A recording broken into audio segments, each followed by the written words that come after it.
मैं सुरेश कुमार मैथ निर्देशक आज आपको इसका पार्ट मैंने पहला कराया था द्रव्यमान भार और घनत्व का। आज मैं इसका दूसरा पार्ट लेके आया हूँ जिसमें मैं आपको मास वेट और डेंसिटी जो चैप्टर है फर्स्ट ईयर का उसका दूसरा पार्ट है। एक पार्ट मैंने कंप्लीट करा दिया, दूसरा पार्ट है उसमें शुरुआत करते हैं। सबसे पहले है जो स्पेसिफिक डेंसिटी है, अपेक्षित घनत्व है। अपेक्षित घनत्व को मापना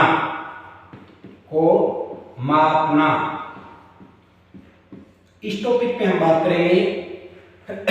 मैंने आपको बता दिया था अपेक्षित घनत्व मतलब स्पेसिफिक डेंसिटी, जिसको एसडी कहते हैं। स्पेसिफिक डेंसिटी इसकी परिभाषा मैंने आपको बता दी थी, जिसकी कोई इकाई नहीं होती। इसको कैसे मापा जाता है, इसके दो तरीके हैं। पहला फार्मूला क्या है, आर्किमिडीज सिद्धांत पर या सिद्धांत द्वारा।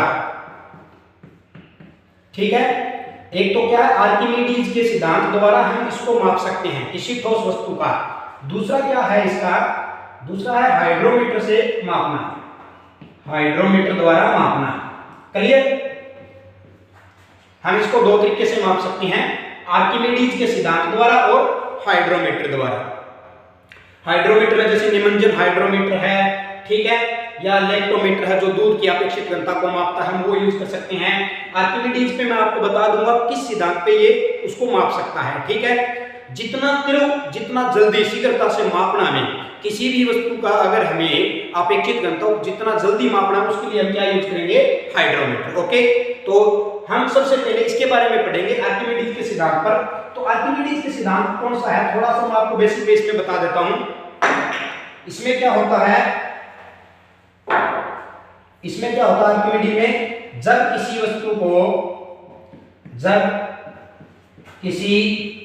ठोस वस्तु को पानी में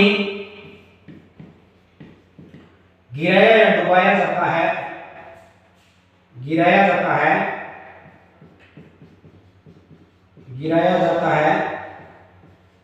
तो उस वस्तु द्वारा कुछ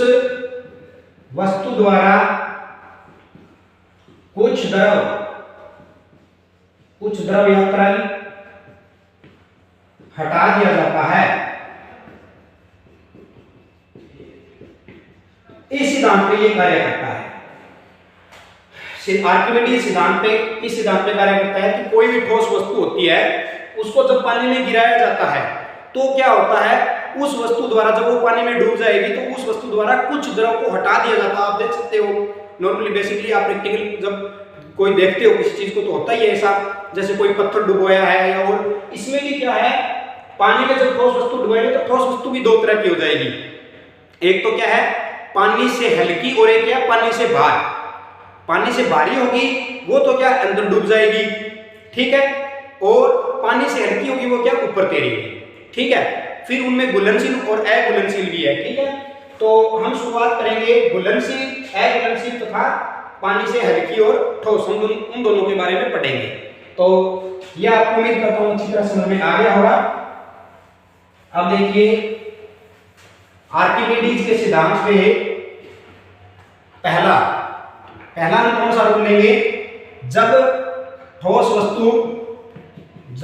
वस्तु पानी से भारी और अघुलनशील हो।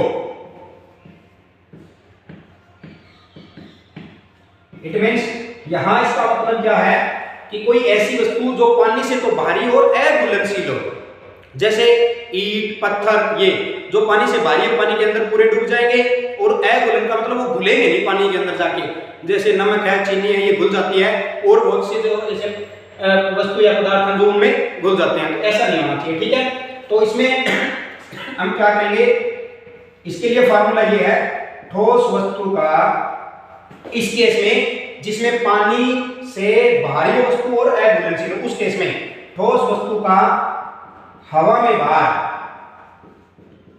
बराबर आ गया W1। हवा में भार का मतलब है ठोस वस्तु जैसे ये है, ठीक है, इसका हवा में भार, अब एटमॉस्फेयर में जो है वायुमंडल में इसका क्या भार है सीधा नॉर्मली, वो है W1, ठीक है। अगर हम इसको पानी में डुबो देंगे तब इसका भार क्या होगा। अब क्या है, ठोस वस्तु का पानी में भार, मान लेते हैं वहां जाने पे पानी में इसको डुबोने पे कितना आ गया W2, पानी में डुबोने को इसको अगर हमने हवा में रखे तो W1 है, पानी में डुबो दिया तो W2 आ गया, ठीक है। अब क्या है, ठोस वस्तु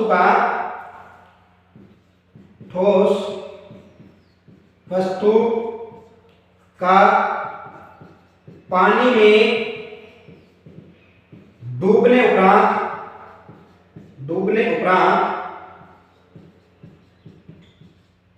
उसके द्रव द्वारा द्रव का भार, हटाए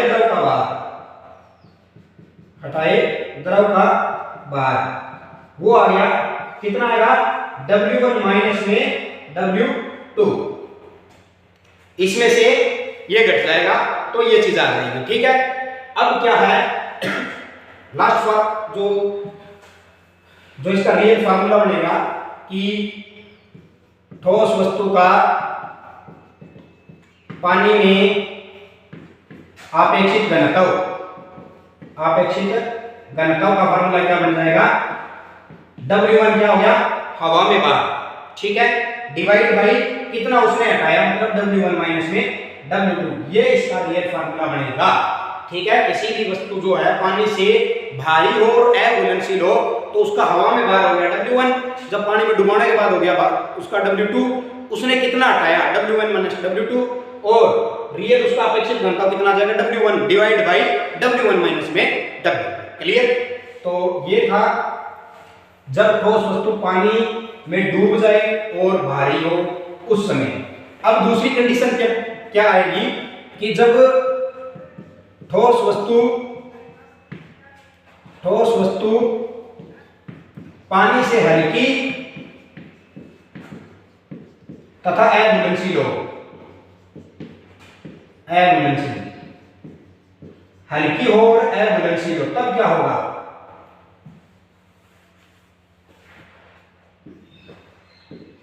जब ठोस वस्तु पानी से हल्की हो और अघुलनशील हो। जब हल्की होगी तो वो क्या ऊपर ही तैरेगी, पानी के नीचे तो जाएगी नहीं, उसके लिए हम क्या करेंगे, एक सिंकर लेंगे। सिंकर क्या होता है, जिसको उससे बांध के उसके अंदर डुबोया जाएगा, क्लियर।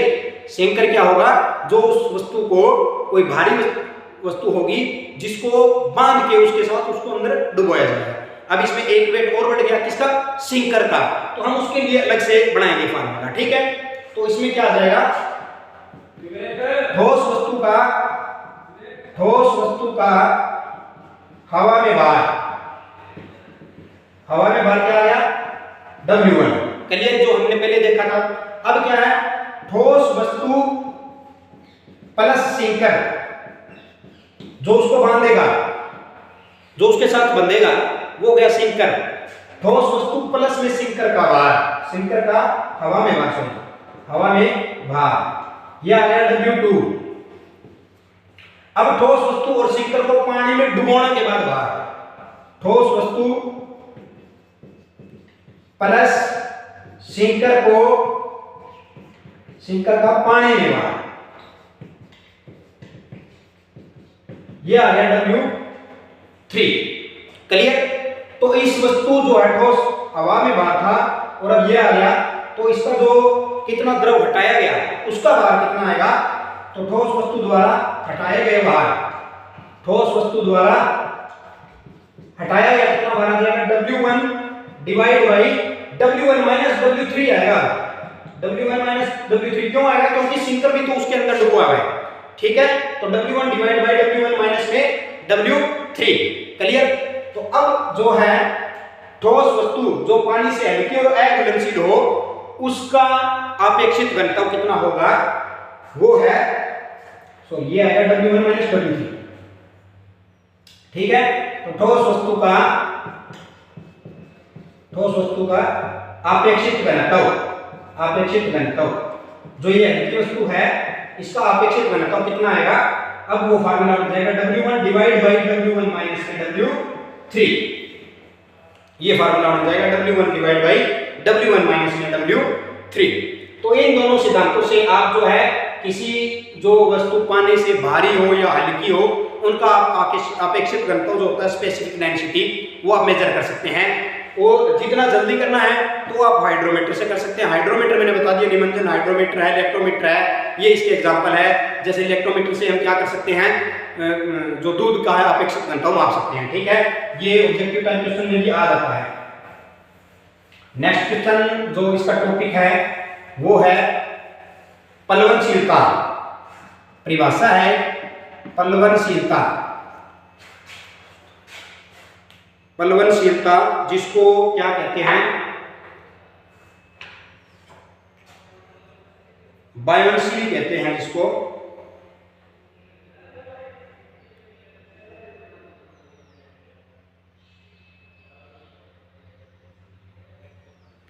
पलवनशीलता या बायोनशील।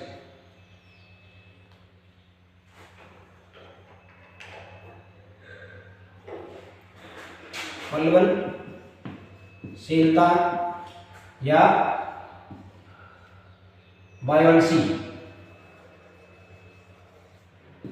BUO बायोनसी। ठीक है, ये भी एक परिभाषा है जिसको क्या है पलवनशीलता या बायोनसी कहते हैं। इसमें क्या परिभाषा बनेगी, परिभाषा वही होगी कि जब किसी वस्तु को तरल या द्रव में डुबोया जाता है या उसको गिराया जाता है तो उस वस्तु द्वारा कुछ द्रव या तरल हटा दिया जाता है, इसे ही पलवनशीलता या बुओयंसी कहते हैं। ठीक है, तो किसी ठोस वस्तु द्वारा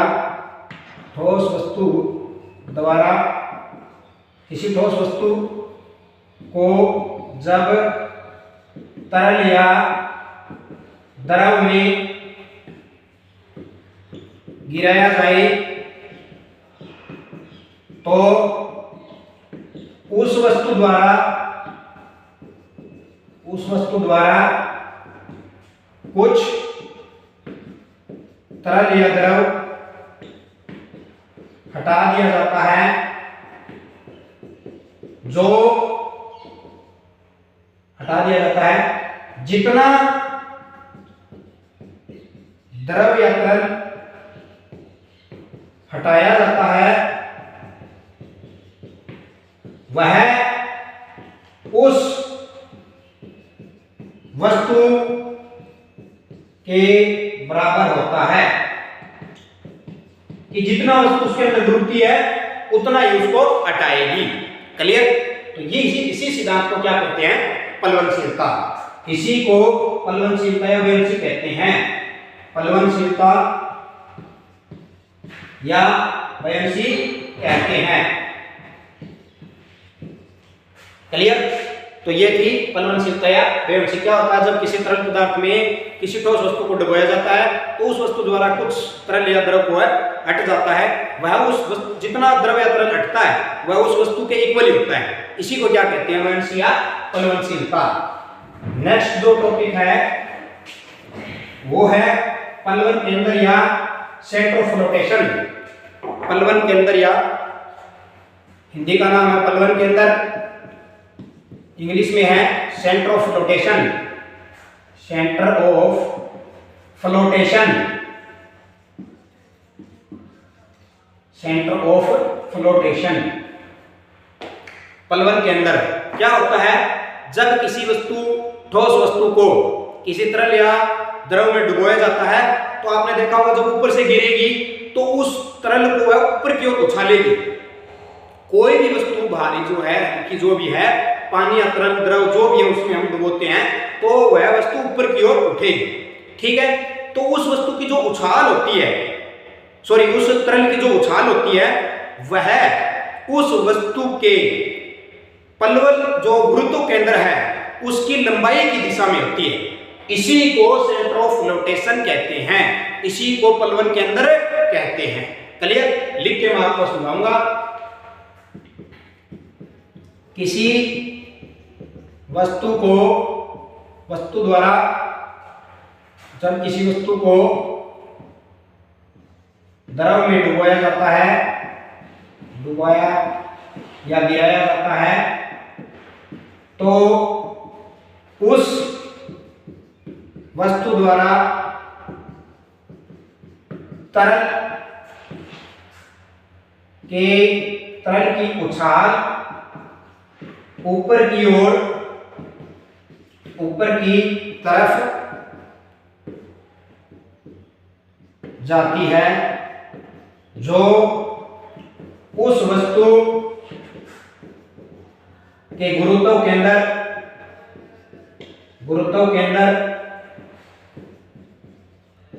केंद्र के लंबाई की दिशा में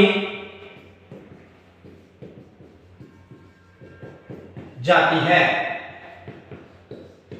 बस इसी को क्या कहते हैं? इसी को प्लवन केंद्र कहते हैं या सेंटर ऑफ फ्लोटेशन कहते हैं। क्लियर? तो ये था इसका दूसरा पॉइंट, जो प्लवन केंद्र या सेंटर ऑफ फ्लोटेशन है।